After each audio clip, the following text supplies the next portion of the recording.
Tensions are running high in Tamil Nadu's Vellore district after the Waqf board claimed an entire village, that is right, declaring it as a Waqf property. Shocking notices were issued to around 150 families. And they were asked to either vacate or start paying rent to a local Dargah.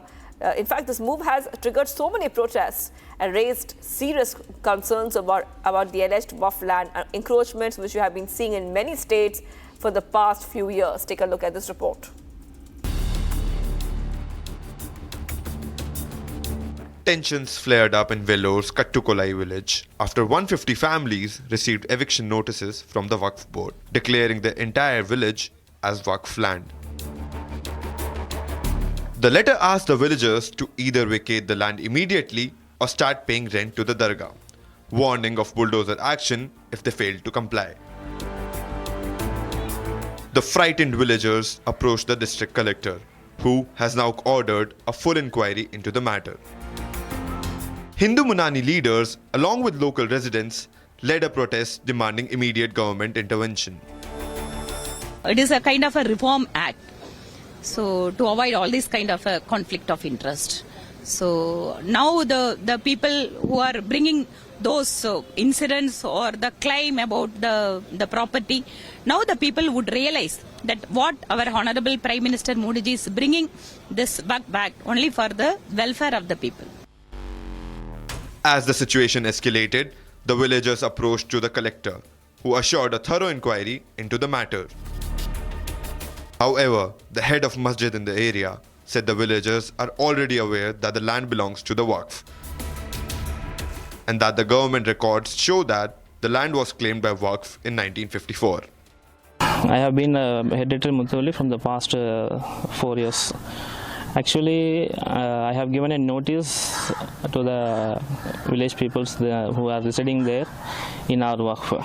It is because I am claiming because of I am having all the records which belongs to our Waqf. It shows that from the year 1954 itself, that is from the government of Tamil Nadu Gazette, it has been mentioned that the mentioned property that belongs to our Waqf. With pressure mounting and protests growing louder, the big question is, will the DMK government act against Waqf land grabs? All right, let's go across to my colleague joining us, Sharda, joining us live from Vellore, from that same village where the Waqf board has claimed the entire village, asking villagers to pay rent and also pay tax for the Dargah. And this is coming in as we have seen so many instances, Sharda, in the past few months now in different states, Karnataka, for example, other places, other states, where Waqf is claiming land of innocent farmers or villagers.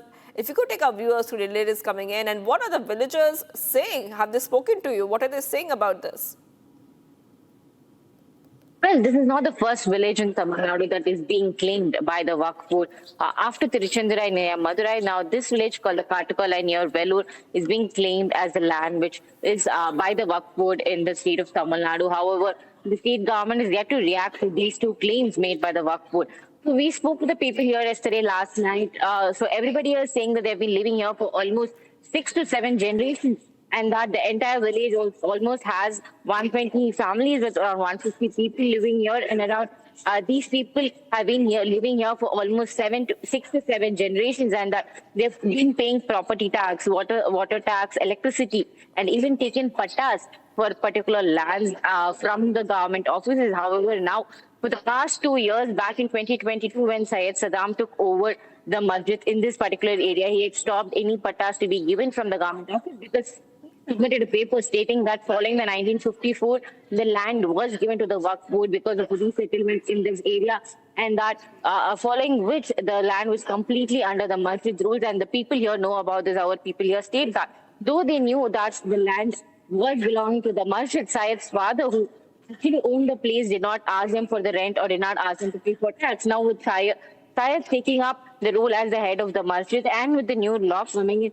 with the Waqf amendment bill, Syed speaking to us stated that even if the DMK does not agree to implement Waqf amendment in the state, at the end of the day, the central government would move to the collectorate asking them to impose this particular law, and he fears that he might lose this land And that's why he's been giving out papers of notice of evictions to the people here, stating that if they do not leave here within 7 days or agree to pay the tax, they would be evicted very soon from this particular village.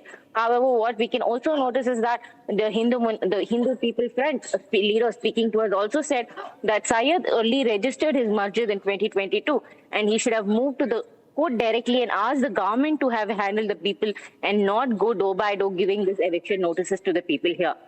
All right. Thank you for getting those details, Sharada. I will be coming back to you for more on the story the entire day today.